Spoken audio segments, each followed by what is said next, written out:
너희 권능 있는 자들아 영광과 능력을 여호와께 돌리고 돌릴지어다.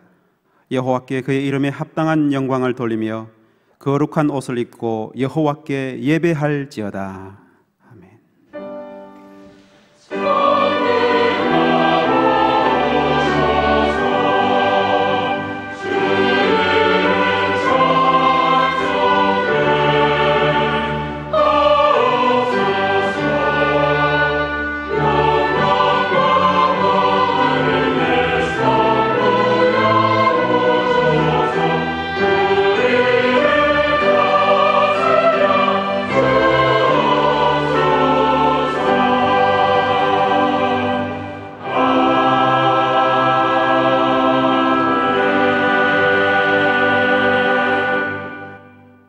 경배를 받으시기에 합당하신 아버지 하나님, 믿음으로 올려드린 우리의 예배를 받아 주시옵소서.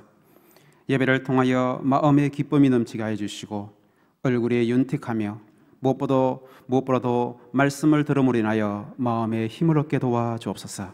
그리하여 거룩을 이루며 그리하여 아버지 앞에 영광 돌리는 우리가 될 수 있도록 도와 주옵소서.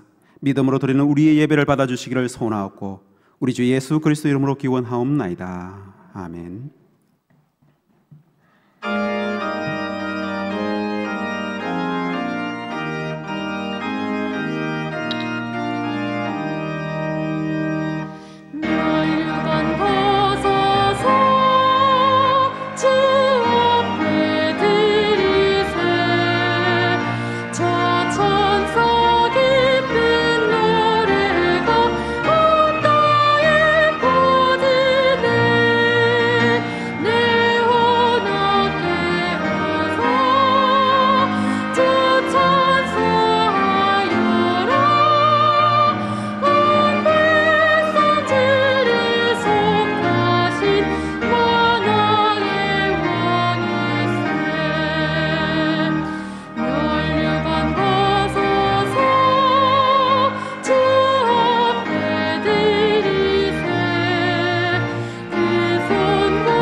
성시교독은 10계명입니다. 하나님이 이 모든 말씀으로 말씀하여 이르시되 나는 너를 애굽 땅 종되었던 집에서 인도하여 낸 내 하나님 여호와니라. 너를 위하여 새긴 우상을 만들지 말고 또 위로 하늘에 있는 것이나 아래로 땅에 있는 것이나 땅 아래 물속에 있는 것의 어떤 형상도 만들지 말며 그것들에게 절하지 말며 그것들을 섬기지 말라.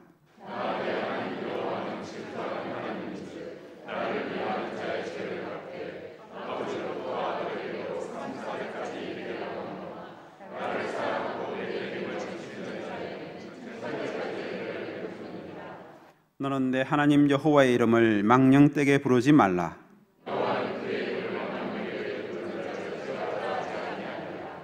안식일을 기억하여 거룩하게 지키라.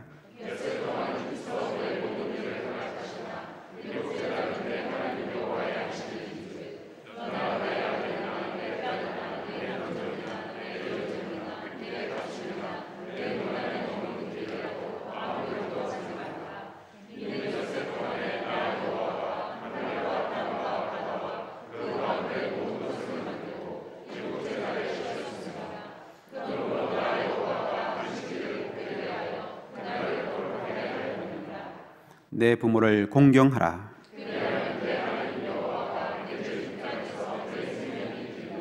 살인하지 말라. 도둑질하지 말라. 내 이웃의 집을 탐내지 말라.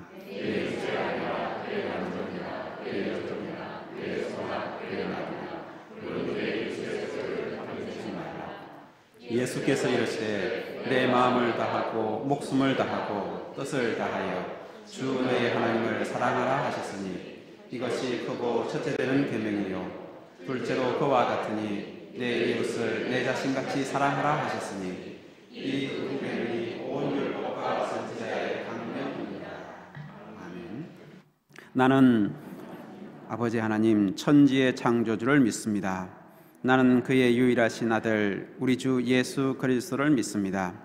그는 성령으로 잉태되어 동정녀 마리아에게서 나시고 본디오 빌라도에게 고난을 받아 십자가에 못 박혀 죽으시고 장사된 지 사흘 만에 죽은 자 가운데서 다시 살아나셨으며 하늘에 오르시어 전능하신 아버지 하나님 우편에 앉아 계시다가 거기로부터 살아있는 자와 죽은 자를 심판하러 오십니다. 나는 성령을 믿으며 거룩한 공교회와 성도의 교제와 죄를 용서받는 것과 몸의 부활과 영생을 믿습니다. 아멘.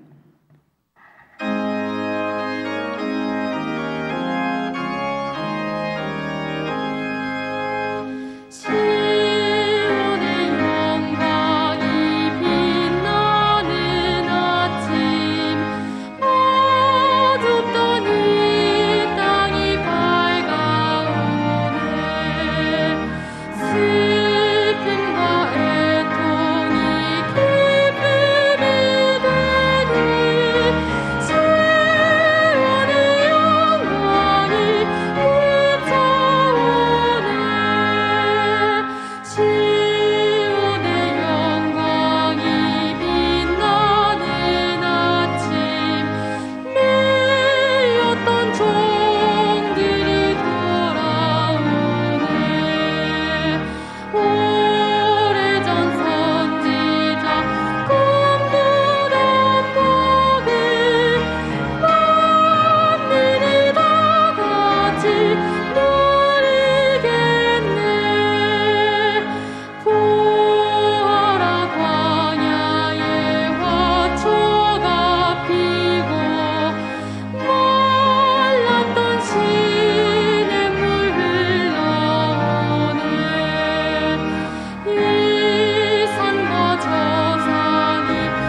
우리 인생의 주인 되시며 우주 만물을 창조하시고 모든 역사를 주관하시는 하나님 아버지, 주님의 이름을 높여 찬양합니다. 거룩한 주일을 맞아 아버지 앞에 나와 찬양과 경배드리게 하시니 참으로 감사옵나이다. 우리를 사랑하시는 하나님 아버지, 감히 아버지 앞에 나올 수 없는 허물 많은 죄인입니다. 예수 그리스도의 십자가 보혈로 죄 사함을 받아 주님의 은총으로 남아 사오니 한없는 사랑과 은혜를 베풀어 주시옵소서. 이 시간 저희들의 예배를 기뻐 받으시고 간구하는 기도에 응답하여 주옵시고, 오직 주님만이 우리의 구주이시고 생명과 복의 근원이심을 고백합니다. 이 시간 예배 가운데 거하시는 주님을 꼭 만나게 하시어 하나님의 약속의 말씀을 붙잡고 더 깊은 믿음의 세계로 나아가게 하옵소서. 호국 보온의 달 6월을 맞아 이 나라와 민족을 생각해 봅니다. 강대국 사이에서 우리가 자유를 누리며 자유롭게 신앙생활을 할 수 있는 조국이 있기에 감사합니다. 전쟁의 참상을 다시 한번 생각하게 됩니다. 이 나라를 지키기 위해 자신의 몸을 던져 희생한 선열들의 고귀한 희생이 헛되지 않도록 안보에 더욱 힘쓰게 하옵시고, 현재 우리가 누리고 있는 경제적 번영과 자유와 평화는 그들의 희생으로 이루어진 것임을 기억하게 하시어 이전보다 더욱 나라를 사랑하는 마음을 갖게 하옵소서. 남북이 총뿌리를 겨누고 대치하고 있는 현실입니다. 온갖 전쟁 무기와 핵과 미사일로 위협하고 있는 북한의 위정자들을 불쌍히 여겨 주옵시고, 다시는 이 땅에 전쟁의 비극이 없도록 이 나라를 안전하게 지켜 주옵소서.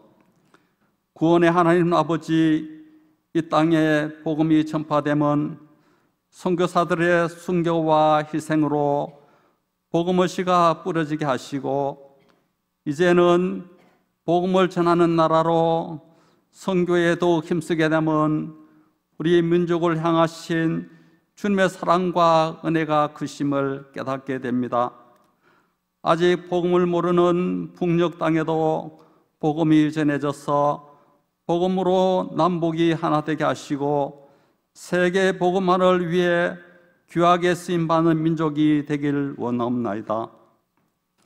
아버지 하나님, 저희 교회를 사랑하셔서 오직 하나님께 영광을 일하는 비전 주셨습니다.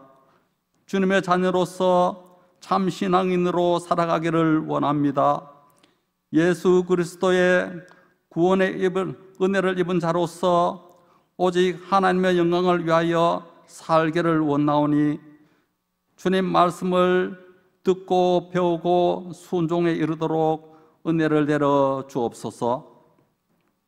참 좋으신 하나님 아버지, 김신수 담임 목사님을 목양자로 세워주시고 증거되어지는 말씀마다 풍성한 은혜 내려주셔서 주님의 사랑을 알아가게 하시니 감사옵나이다.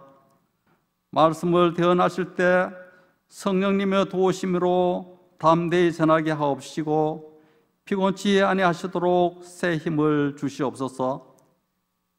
이 시간 말씀을 들을 때 귀를 열어주시고 마음의 문을 열어주셔서 깨닫게 하시고 한 말씀이라도 순종함으로 주님과의 관계가 회복되는 놀라운 역사가 있기를 원합나이다. 예배를 위해 섬기는 모든 섬김 위에 함께하여 주옵시고 정성껏 준비한 할렐루야 찬양대와 오케스트라의 찬양을 기쁘게 받아 주시옵소서. 감사드렸고 예수님 이름으로 기도드리옵나이다. 아멘.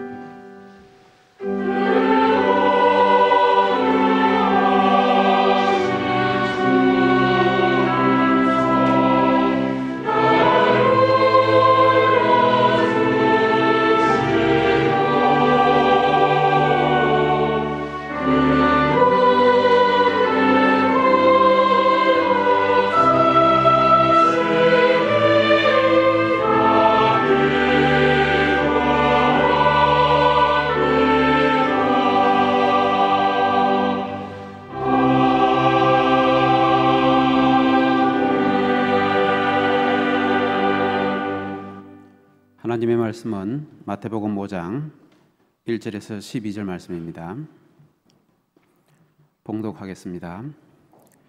예수께서 무리를 보시고 산에 올라가 앉으시니 제자들이 나온지라 입을 열어 가르쳐 이르시되 심령이 가난한 자는 복이 있나니 천국이 그들의 것이며 애통하는 자는 복이 있나니 그들이 위로를 받을 것이며 온유한 자는 복이 있나니 그들이 땅을 기업으로 받을 것이며 의에 줄이고 목마른 자는 복이 있나니 그들이 배부를 것이며 긍휼히 여기는 자는 복이 있나니 그들이 긍휼히 여김을 받을 것이며 마음이 청결한 자는 복이 있나니 그들이 하나님을 볼 것이며 화평하게 하는 자는 복이 있나니 그들이 하나님의 아들이라 일컬음을 받을 것이며 의를 위하여 박해를 받는 자는 복이 있나니 천국이 그들의 것임이라.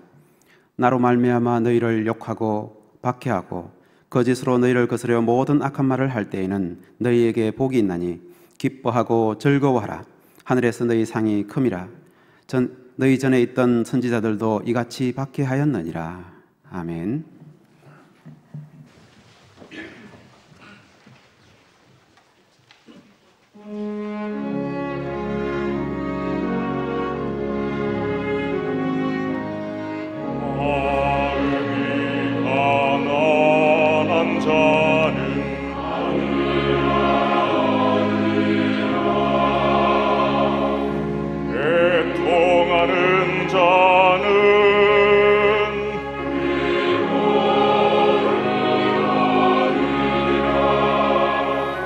온유한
등촌의 가족들과 인사하겠습니다. 당신은 심령이 가난한 자입니다. 이렇게 한번 인사해 보겠습니다. 당신은 애통한 자입니다. 우리 집에서 온라인으로 예배드리는 우리 등촌의 가족들도 환영합니다. 산상 설교는 하나님 나라의 백성들이 어떤 복을 받은 사람인지, 그리고 어떻게 거룩하게 살아야 하는지를 그 기준에 대해 말씀해 주고 있습니다. 지난 시간 우리가 살펴보았던 심령이 가난한 자는 누구입니까? 심령이 가난한 자는 하나님의 은혜가 아니면 죽을 수밖에 없는 사람, 또한 심령이 가난한 사람은 하나님의 은혜가 아니면 살아갈 수 없는 사람이 바로 심령이 가난한 자입니다. 그러므로 하나님의 은혜를 받은 심령이 가난한 자는 환경을 바라보지 않기 때문에 어떠한 환경 속에서도 내 안에 계신 예수님으로 인해 이 땅에서 천국의 삶을 살 수 있는 것입니다. 천국의 복이 저와 여러분에게 이미 주어진 복으로 있다는 것을 믿으시고 예수님 안에서 천국의 영생을 누리시는 우리 등촌의 가족들이 되시길 바랍니다. 오늘은 팔복 두 번째 시간입니다. 애통하는 자의 복이라는 제목으로 하나님의 말씀을 듣고자 합니다. 등촌 가족 여러분, 웃으면 무엇이 옵니까? 웃으면 복이 온다는 속담이 있습니다. 웃으면 진짜 복이 오는지 복이 오지 않는지 우리 마태복음 5장 4절 말씀을 읽어보겠습니다. 애통하는 자는 복이 있나니 그들이 위로를 받을 것이미요. 웃는 자가 아니라 애통하는 자가 복이 있다고 합니다. 여러분, 어떻게 우는 자가 복이 있습니까? 기쁘고 즐겁게 웃는 자가 복이 있어야 정상 아닙니까? 세상 나라에서는 마땅히 아무런 염려와 걱정, 근심이 없는 사람, 그래서 기쁘고 즐겁게 웃는 사람이 복받은 사람이라고 말을 합니다. 그러나 여러분, 예수님이 이루신 하나님 나라에서는 애통하는 자가 복이 있다고 분명히 말씀하고 있습니다. 예수님이 왜 이렇게 말씀하셨는지 오늘 말씀을 통해 살펴보도록 하겠습니다. 오늘 본문의 애통이라는 단어는 헬라어 펜데오입니다. 그냥 슬픈 정도가 아니라 인간이 느낄 수 있는 가장 큰 슬픔, 비의 탄식이라는 뜻입니다. 아마도 사람이 죽었을 때 처절하게 우는 모습이 바로 펜데오, 애통의 의미를 잘 표현해 주고 있을 겁니다. 저는 이 애통의 의미를 잘 알고 있습니다. 왜냐하면 호스피스 사역을 하면서 많은 죽음을 보았기 때문입니다. 모든 죽음이 슬프지만 그 중에서도 가장 슬프게 울고 처절하게 우는 죽음은 자녀를 먼저 보내는 부모의 애통이었습니다. 어린 자녀의 죽음 앞에서 비통하게 우는 그 부모의 모습이 오늘 본문의 펜데오, 애통의 모습입니다. 등촌가족 여러분, 이렇게 통렬하게 우는 사람이 왜 복이 있습니까? 사랑하는 사람을 죽을 때, 그리고 그 죽음으로 인해서 우는 그 슬픔의 눈물이 왜 복이라는 말씀입니까? 오늘 예수님이 말씀하시는 애통은 그런 애통이 아닙니다. 여러분, 고된 인생살이에서 오는 눈물은 오늘 본문의 애통이 아닙니다. 불쌍한 사람을 보고 우는 그 동정의 눈물도 아닙니다. 코로나로 인해 경제적 어려움으로 오는 눈물, 건강을 잃어서 질병에서 오는 고통의 눈물도 아닙니다. 그러면 예수님이 말씀하신 애통은 과연 어떤 눈물입니까? 애통하는 자를 이해하기 위해서는 심령이 가난한 자를 잘 이해해야 합니다. 왜냐하면 심령이 가난한 자와 애통하는 자는 다른 사람이 아니라 같은 사람이기 때문입니다. 무슨 말이냐 하면 여러분, 팔복은 8명의 각각 다른 사람에게 주시는 8가지 다른 복이 아니라 한 사람에게 주시는 8가지 복입니다. 그렇기 때문에 심령이 가난한 자는 당연히 애통하는 자이고 애통하는 자는 당연히 온유한 자입니다. 그러므로 여러분, 팔복은 한 사람에게 주어지는 그리스도의 복입니다. 그러므로 나는 심령이 가난한데 애통하는 사람은 아니야. 또는 나는 마음은 청결한데 긍휼히 여기지는 않아. 라는 이런 말들은 성립될 수 없는 말들입니다. 왜냐하면 예수님이 이루신 하나님 나라에서는 하나님의 은혜로 저와 여러분에게 똑같이 8가지의 복을 주셨기 때문입니다. 그러므로 심령이 가난한 자는 애통하는 자입니다. 여러분, 심령이 가난한 자가 어떤 사람입니까? 하나님의 은혜가 아니면 죽을 수밖에 없는 사람, 하나님의 은혜가 없으면 살아갈 수 없는 사람입니다. 그러므로 애통하는 자도 첫 번째, 하나님의 은혜가 아니면 죽을 수밖에 없는 사람임을 알고 우는 사람입니다. 다시 말합니다. 애통하는 자는 하나님의 은혜가 아니면 죽을 수밖에 없는 사람임을 알고 우는 사람입니다. 다시 말하면 자신이 지은 죄로 인해 나는 죽을 수밖에 없는 죄인임을 알게 될 때 그때 흘리는 눈물이 바로 애통하는 자의 복입니다. 성경을 보시면 자신의 죄에 대해 애통했던 사람이 바울이었습니다. 자신의 죄에 대해 바울이 어떻게 고백했는지 로마서 7장 22절, 24절을 읽어보겠습니다. 내 속으로는 하나님의 법을 즐거워하되 내 지체 속에서 한 다른 법이 내 마음의 법과 싸워 내 지체 속에 있는 죄의 법으로 나를 사로잡는 것을 보는도다. 오호라, 나는 공고한 사람이로다. 이 사망의 봄에서 누가 나를 건져내랴. 여러분도 바울처럼 오호라, 나는 공고한 사람입니다.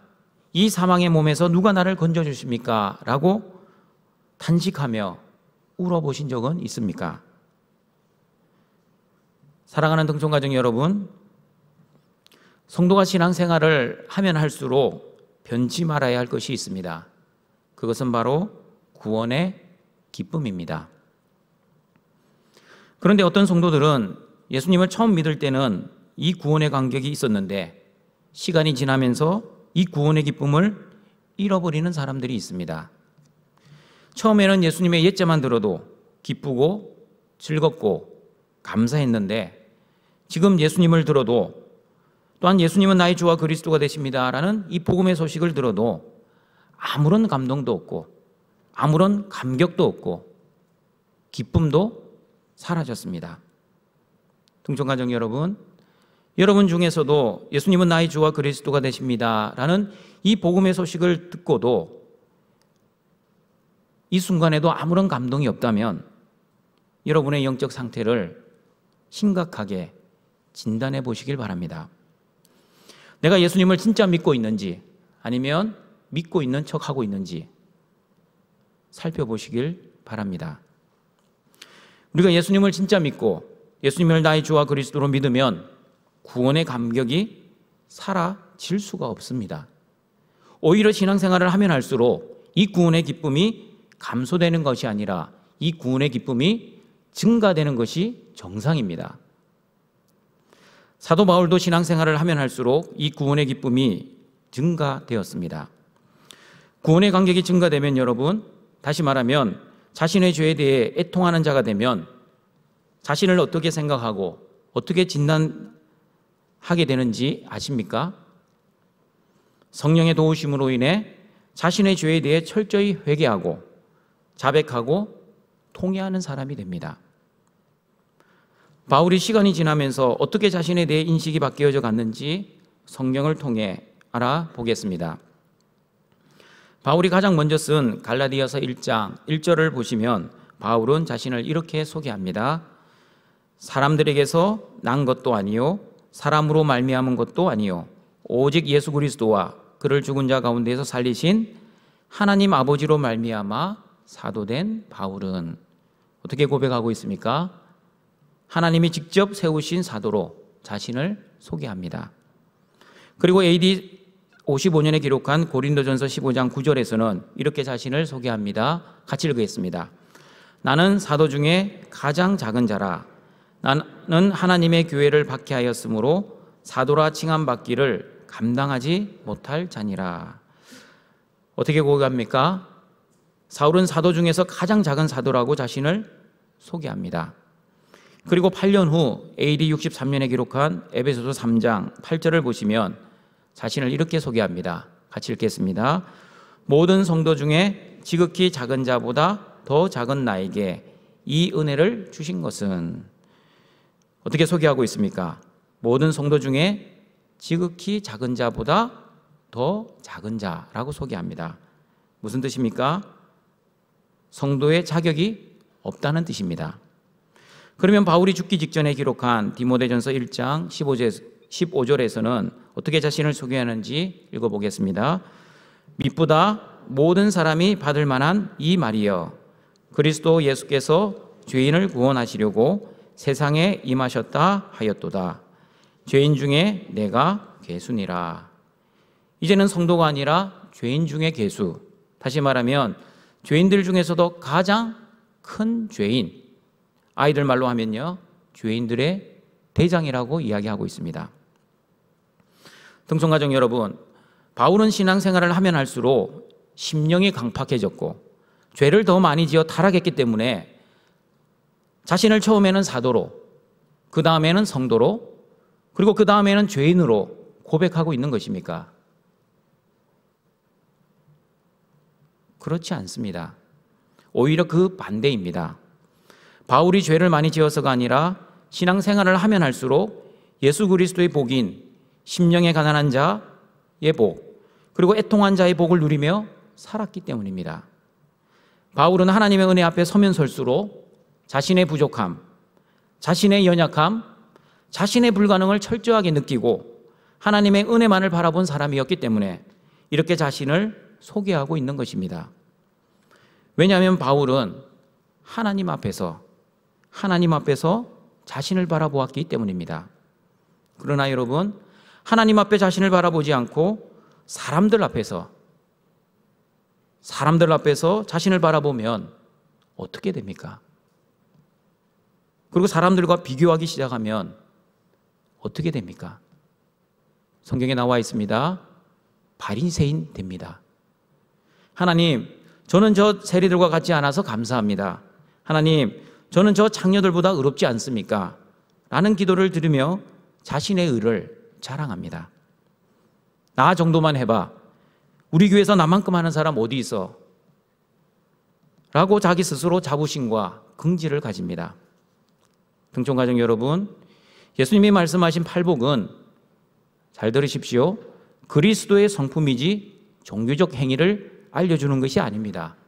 그래서 제가 서두에 상상소교를 도덕적으로나 윤리적으로나 율법적으로나 기복적으로 해석하지 말자고 말씀드렸습니다. 하나님 나라의 관점에서 해석해야 된다고 말씀드렸습니다.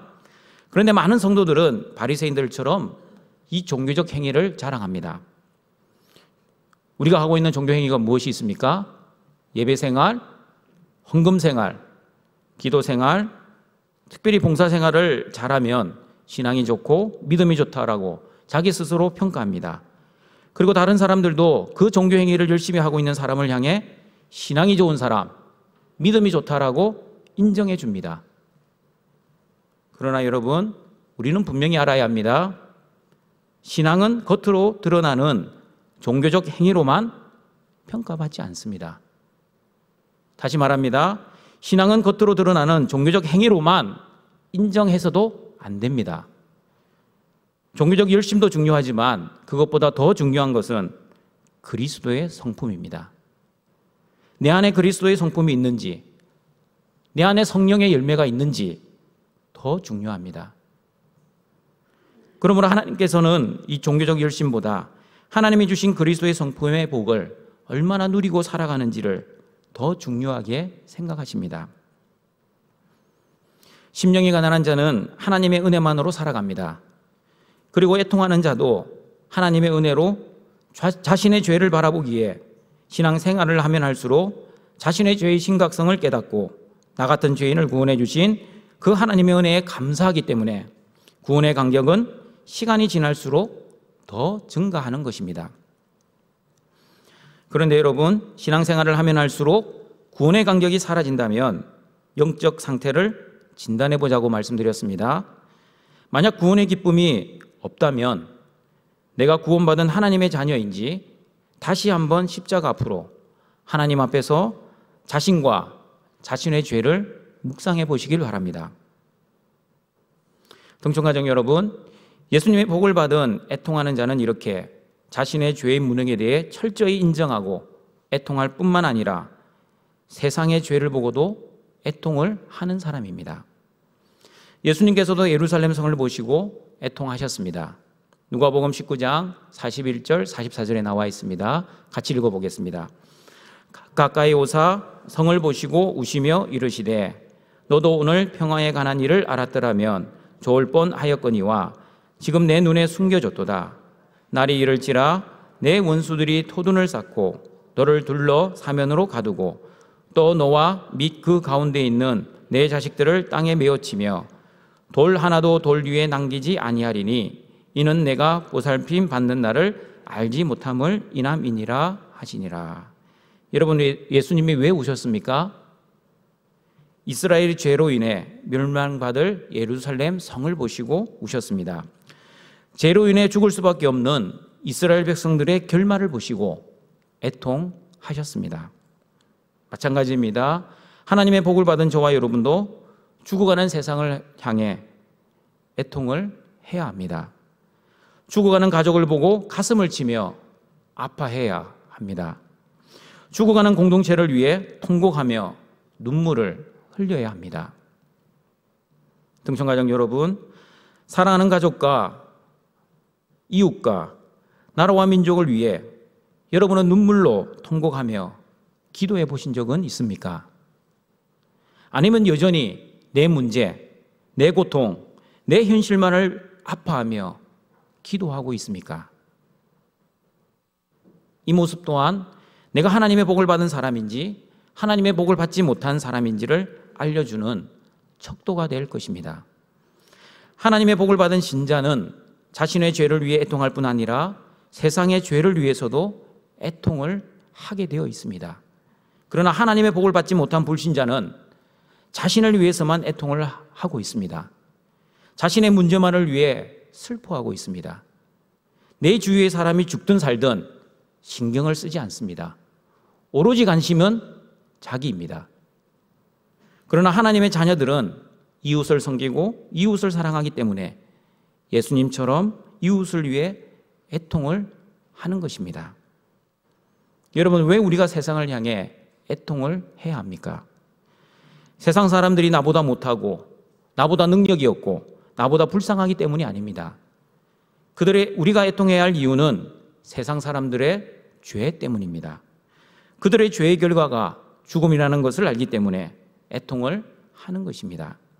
그러므로 심판에 대한 두려움 때문에 우리는 그들에게 영생의 복음을 전하는 것입니다. 그러므로 등촌가정 여러분, 우리는 전도하는 목적을 잘 알아야 합니다.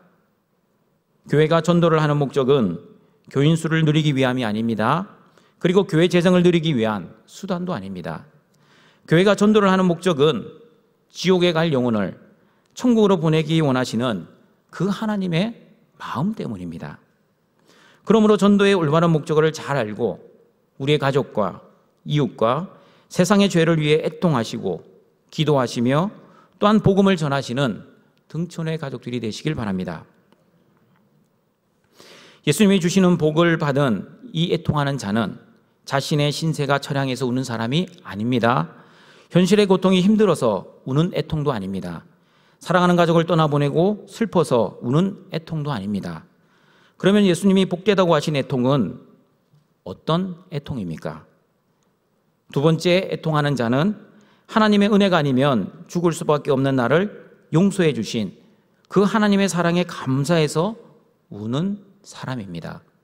다시 말씀드립니다. 애통하는 자의 두 번째 의미는 하나님의 은혜가 아니면 죽을 수밖에 없는 나를 용서해 주신 그 하나님의 사랑에 감사해서 우는 사람입니다. 십자가의 은혜가 아니면 지옥에 갈 수밖에 없는 나를 살려주신 그 크신 은혜에 감격해서 우는 애통입니다. 바울처럼 자신의 몸에는 아직도 죄의 법이 있지만 그런 나를 내버려 두지 아니하시고 사망의 법에서 나를 건져주신 그 은혜에 감격하여 우는 애통입니다. 여러분, 마태복음 4장에 나오는 여러 가지 질병으로부터 치유받은 사람들도 예수님의 이 산상 설교를 듣고 있습니다. 귀신 들린 자, 간질하는 자, 중풍병자, 각종 병에 걸려 고통받는 자들이 치유를 받고 예수님을 따라 산으로 올라갔고, 그리고 이 예수님의 설교를 듣고 있습니다. 이런 병에서 치유받는 것보다 더 좋은 복은 심령이 가난한 자의 복, 애통하는 자의 복이라고 예수님의 말씀을 듣고 있습니다. 등촌가족 여러분, 여러분은 이 예수님의 말씀이 이해가 가십니까? 여러분은 고질병에 치유받는 복을 받고 싶습니까? 아니면 심령이 가난한 자의 복, 애통하는 자의 복을 더 받고 싶습니까? 어떤 복을 더 선호하십니까? 만약 이 자리에 질병으로 고통받는 성도가 있다면 어떤 복을 받고 싶습니까? 당연히 불치병에서 고침받는 복을 받고 싶을 겁니다. 그러나 성도 여러분, 예수님께서는 불치병에 고침받는 복보다 심령이 가난한 자의 복, 애통하는 자의 복이 더 좋은 복, 더 귀한 복이라고 말씀합니다. 왜 불치병에 치유받는 복보다 심령이 가난한 자의 복, 애통한 자의 복이 더 좋은 복인지 제가 설명해 드리겠습니다. 여러분, 이 세상에는 기적이 참 많습니다. 그 많은 기적들 중에 가장 큰 기적, 여러분은 무엇이라고 생각합니까? 불치병이 고침을 받는 것도 기적입니다. 그리고 암이 치유받는 것도 기적입니다. 그러나 여러분, 암이 치유받는 기적보다 더 큰 기적은 저는 이렇게 생각합니다. 저와 여러분이 구원을 받은 기적입니다. 나 같은 죄인을 구원해 주신 기적, 지옥에 갈 수밖에 없는 죄인에게 천국의 영생을 주신 기적, 허물갈자로 죽었던 저와 여러분에게 용서해 주시고 살려주신 하나님의 은혜의 기적이 이 세상 어떤 기적보다도 더 큰 기적입니다. 믿으십니까? 이 사실을 믿으신다면 여러분은 불치병에서 고침을 받는 기적보다 심령이 가난한 자의 복, 애통하는 자의 복이 더 좋은 복이라고 믿고 인정하실 겁니다. 그러나 이 믿음이 없다면 여전히 눈에 보이지 않는 구원의 복보다 눈에 보이는 질병의 치유나 현실의 형통을 더 좋은 복이라고 생각하고 신앙의 여정을 걸어갈 것입니다. 그러나 저와 여러분은 하나님의 복을 이미 받은 하나님의 자녀입니다. 그러므로 나 같은 죄인을 용서해 주시고 구원해 주신 그 크신 하나님의 사랑과 은혜에 감사하며 애통하시는 등촌의 가족들이 되시길 바랍니다. 마지막으로 하나님의 복을 받은 애통하는 자가 누릴 하나님의 위로에 대해 알아보겠습니다. 하나님의 은혜로 하나님의 자녀의 복을 받은 사람은 자신의 죄와 세상의 죄에 대해 애통을 합니다. 그러나 그 애통은 애통으로 끝나는 것이 아닙니다. 왜냐하면 우리의 존재가 애통으로 끝나는 존재가 아니기 때문입니다. 하나님의 위로가 반드시 있기 때문에 애통하는 자는 복을 이미 받은 것입니다. 위로라는 헬라어는 파라칼레오입니다. 파라칼레오는 곁에라는 단어, 파라라는 단어와 부르다의 칼레오의 합성어입니다. 그러므로 파라칼레오는 곁으로 부르다, 간청하다, 애원하다, 위로하다의 뜻이 있습니다. 여러분, 진정한 위로가 되기 위해서는 어떻게 위로를 해야 합니까? 어떻게 위로를 해야 진정한 위로가 되는지 야고보서 2장 15절, 16절 말씀을 같이 읽어보도록 하겠습니다.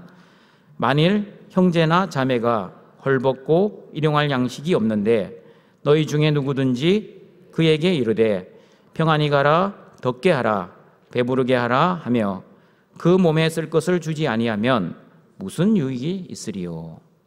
무슨 말입니까? 구체적 행함이 없는 선행, 말로만 하는 위로는 아무런 위로가 되지 못한다는 의미입니다. 진정한 위로가 되기 위해서는 말로만 사랑하는 것이 아니라 손과 발로 사랑하라는 뜻입니다. 그리고 슬픔을 당한 사람을 진정으로 위로하기 위해서는 슬픔의 자리로 함께 내려가야 한다는 뜻입니다. 여러분, 말기 암 환자들이 투병하시는 호스피스 병동에 가시면 많은 자원봉사자들이 오십니다.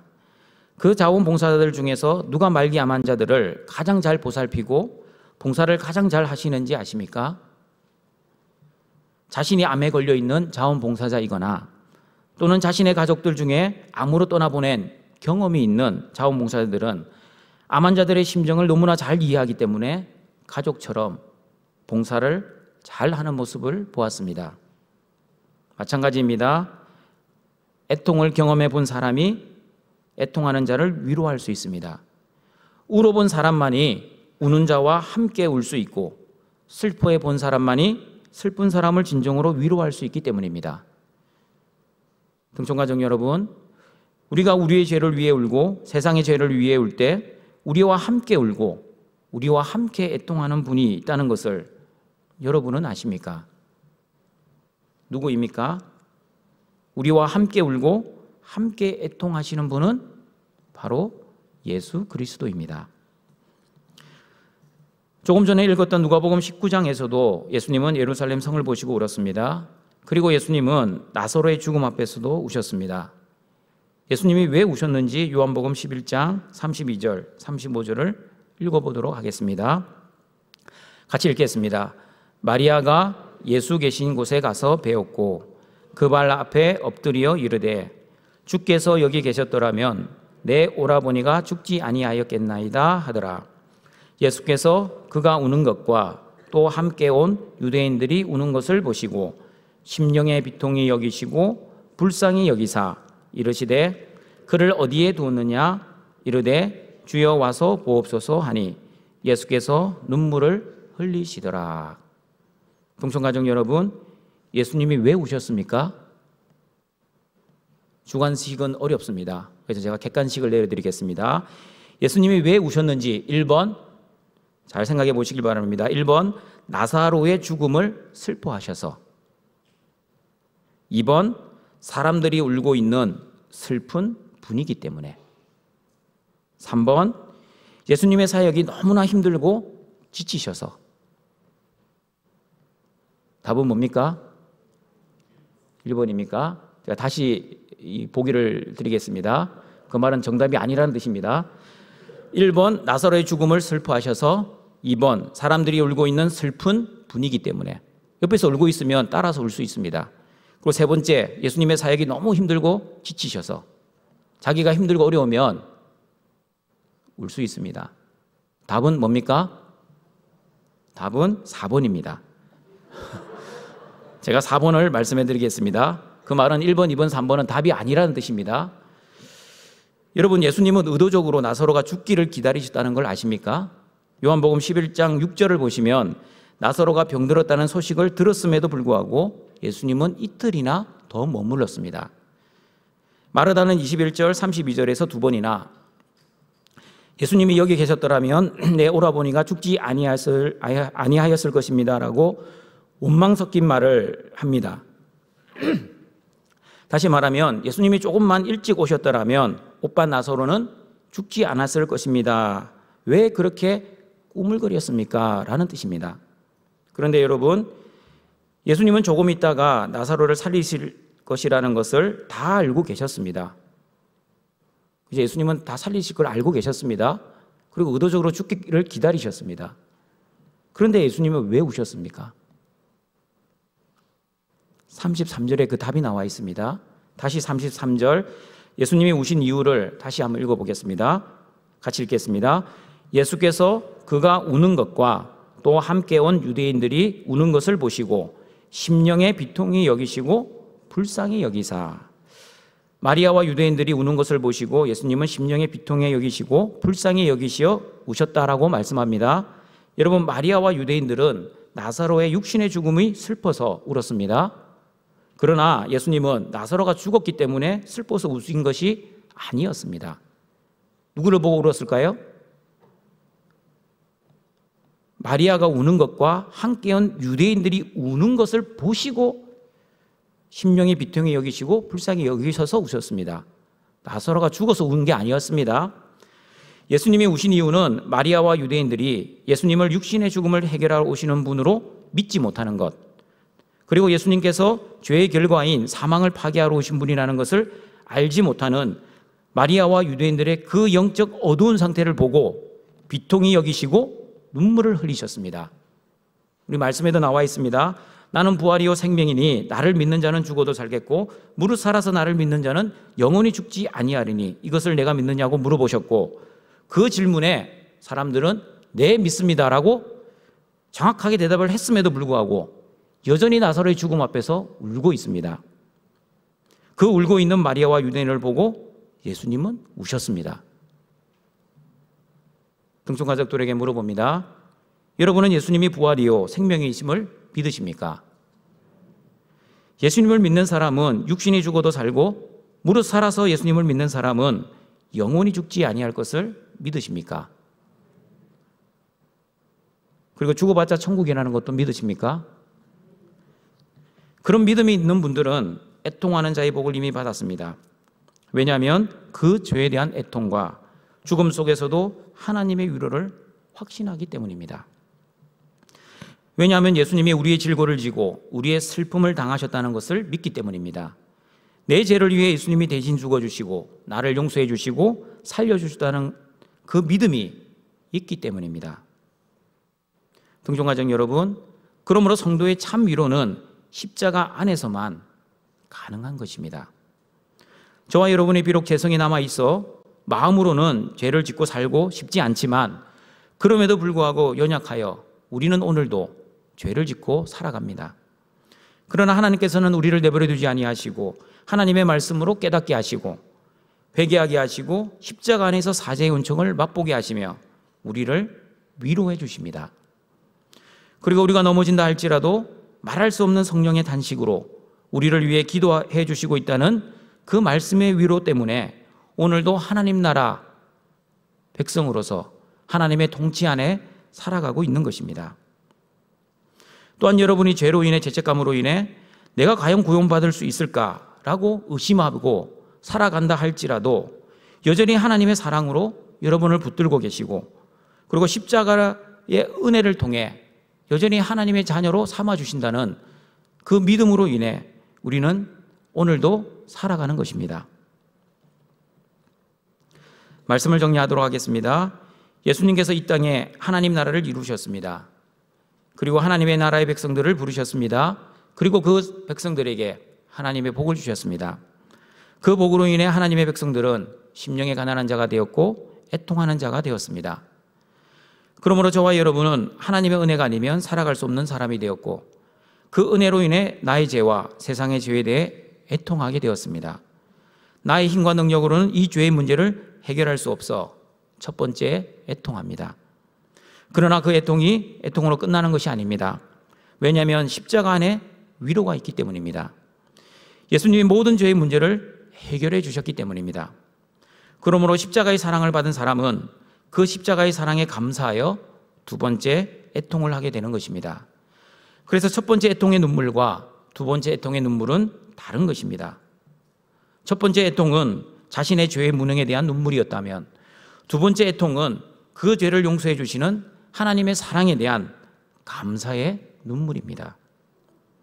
그러므로 죄와 사망의 해결자 되시는 예수 그리스도의 십자가 은혜 앞에서 그 십자가의 은혜 안에서 항상 기뻐하시고 범사에 감사하시고 눈물로 애통하시며 하나님께 영광을 돌리시는 등촌의 가족들이 되시길 주님의 이름으로 축원합니다.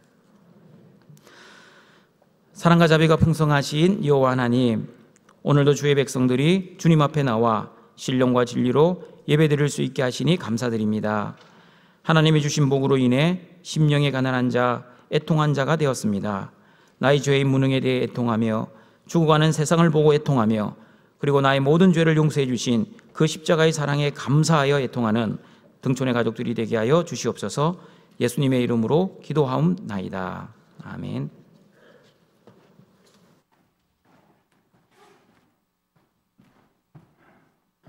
생명의 귀한 말씀 감사합니다. 찬송 91장입니다.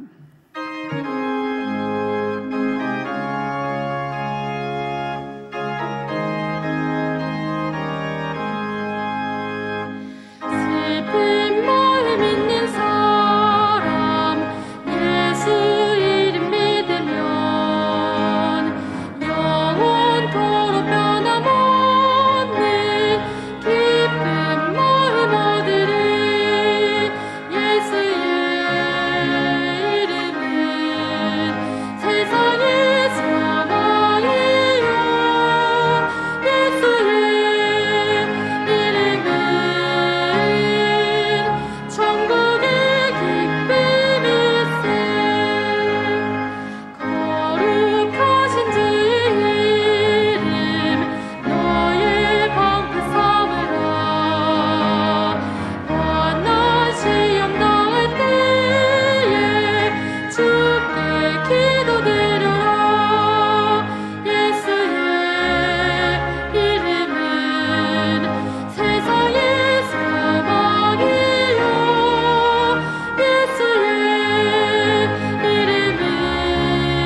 나의 하나님이 그리스도 예수 안에서 영광 가운데 그 풍성한 대로 너희 모든 쓸 것을 채우시리라. 아멘. 준비하신 예물 하나님 아버지께 드리겠습니다.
우리를 창조하시고 구원하시고 보호하시고 인도하시고 공급하시는 하나님 아버지, 주님의 것을 구별하여 주님께 우리의 예물을 가져왔습니다. 우리의 예물을 받아주시고 우리의 마음과 정성과 우리의 모든 거룩한 삶도 받아주시옵소서. 이 예물을 통해 하나님의 나라와 의를 이루게 하시고 하나님의 영광을 위해 복되고 은혜롭게 사용되게 하옵소서. 예수님의 이름으로 기도드립니다. 아멘.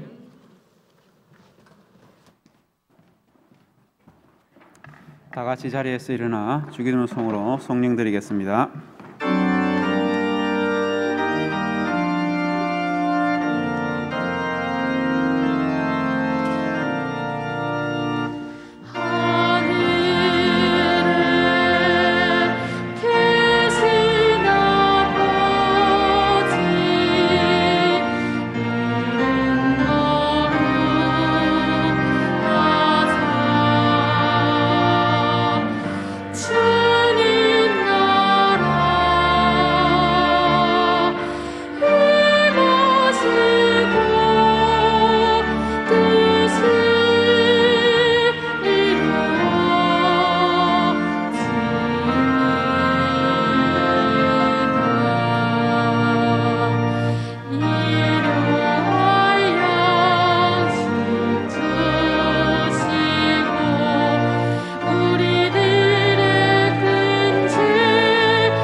우리 구주 예수 그리스도의 은혜와 하나님의 사랑하심과 성령의 교통하심이 애통하는 자의 복을 누리며 십자가의 사랑에 감사하는 모든 등촌교회 성도들에게 항상 함께 있을지어다.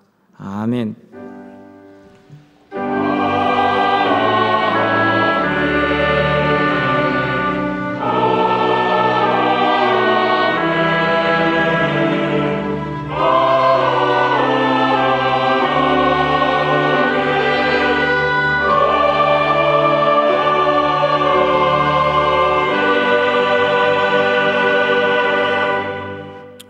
자리에 앉아주시길 바랍니다. 교회 소식입니다.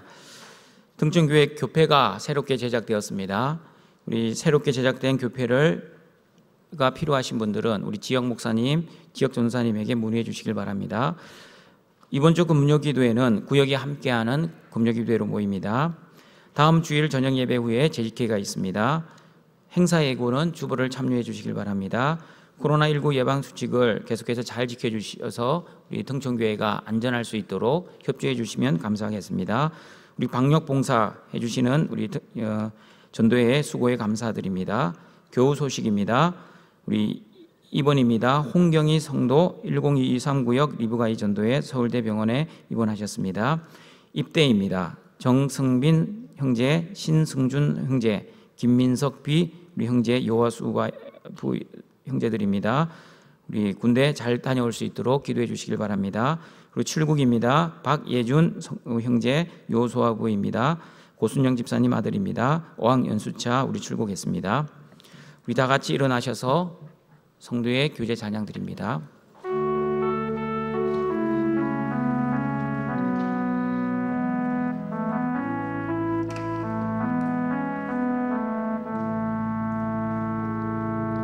내가 누려왔던 모든 것들이 내가 지나왔던 모든 시간이 내가 걸어왔던 모든 순간이 당연한 것 아니라 은혜였어. 모든